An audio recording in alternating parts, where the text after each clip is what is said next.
We've now come to unprecedented times where we see across the whole of Australia a shortage of rental stock, and the vacancy factor is at a record low, and it's not just WA, it's across the whole of Australia. We're going to unearth how that has come about.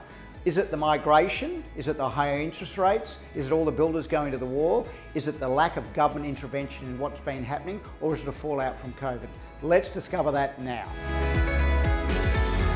Where we start to unravel this in the beginning, it lies fairly and squarely with the governments of the day, both local and federal, and the cumbersome process of bringing the stock to the market. The development process, the approval process is way too long, way too inhibitive, and we need to free it up to help bring stock into the market faster. My colleagues have been saying it for a long time, it's gone unheard.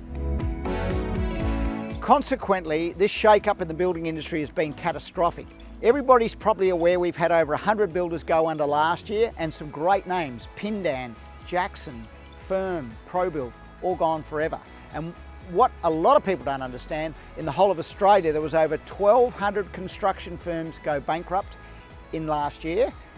In the first 2 months of this year alone, the first 2 months, we've preceded that. We've got over 1,200 firms gone under. What does that hold for us in the future? Probably this: holes in the ground and an appetite where builders and developers are a little bit tardy about putting their toe in the water, so that's going to further constrain the supply stock shortage that we have there.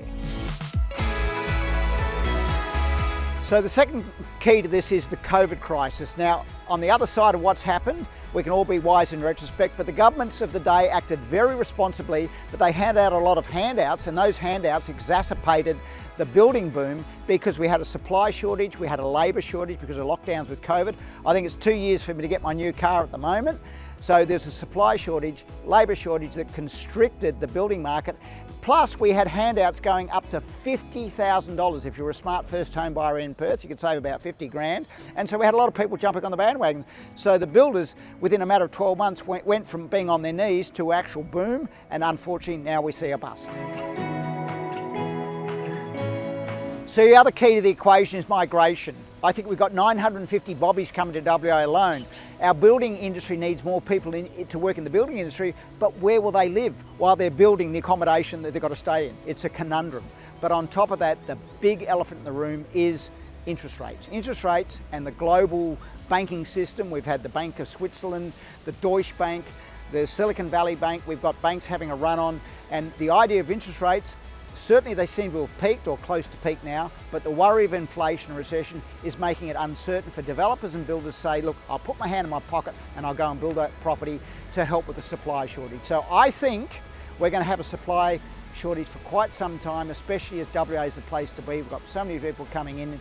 So I think the governments of the day have got to wake up, and everybody's got to pull together to make sure that we get through this crisis with as little damage as possible.